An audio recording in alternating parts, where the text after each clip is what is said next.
মতিউর রহমান বলছি আমি, কথা দিয়ে কথা রাখবই আমি।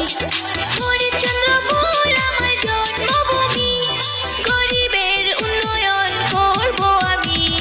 মতিউর রহমান বলছি আমি, কথা দিয়ে কথা রাখবই আমি।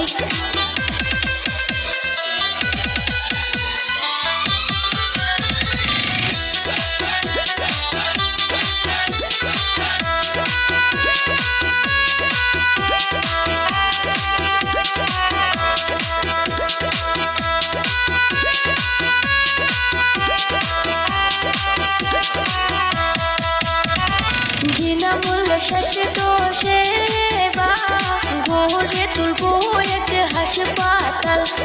মতিউর